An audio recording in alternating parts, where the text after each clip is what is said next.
ng buong dangal ang lupang hinirang sa saliw ng musika ng Pasig City Symphonic Band. Mga kababayan, ang pambansang awit ng Pilipinas.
Manatili po tayong nakaharap sa mensahe ng ating punong lungsod ng Pasig.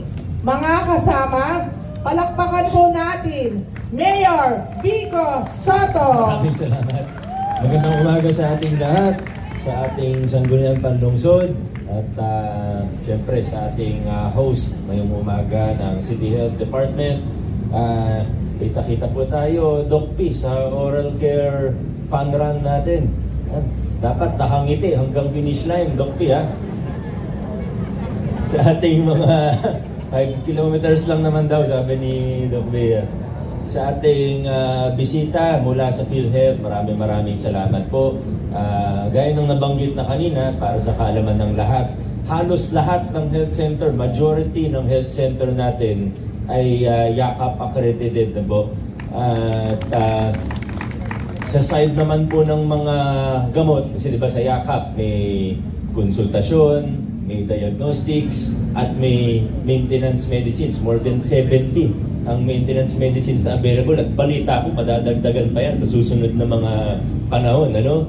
At pagdating naman po dun sa mga gamot, mukhang dumadami na rin yung mga butika na accredited sa loob ng lungsod Pasig. At pati sa labas ng Pasig, meron na rin naman po. Pero tayo, yung part natin dito, para makasiguro tayo na talagang tungo na tayo sa universal healthcare. At tandaan po natin, pag sinabi natin universal healthcare, national po ang framework na ito. Meron tayong UHC law. Nagkataon lang na dahil prioridad natin ito, siguro isa tayo sa mga LGU na nauuna ng konti sa implementasyon ng mga bagay-bagay. At ayun nga po, pagdating sa primary healthcare o sa ating mga primary healthcare facilities, ito po yung mga barangay health centers natin, halos lahat accredited na para sa YACAP. Kailangan na lang magpa-rehistro tayo. Kaya mag-inquire na lang sa health center, mag-inquire sa Pasig Sports, yung temporary facility natin, o kung saan man kayo pumupunta para sa inyong primary health care.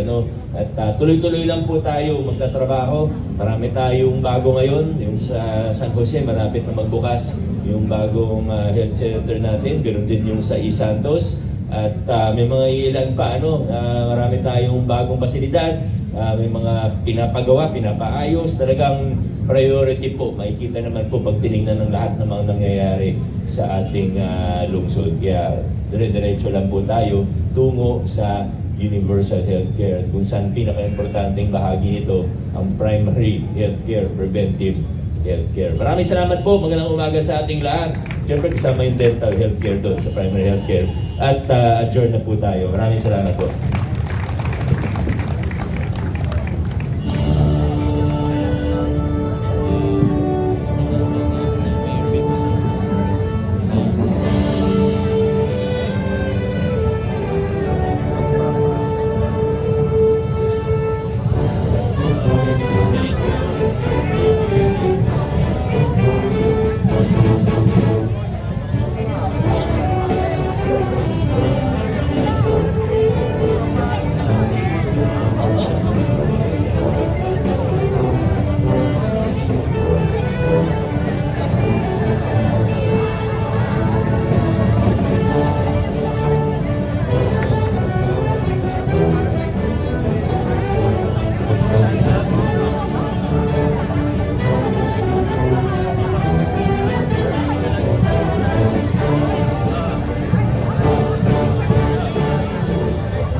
happy birthday po.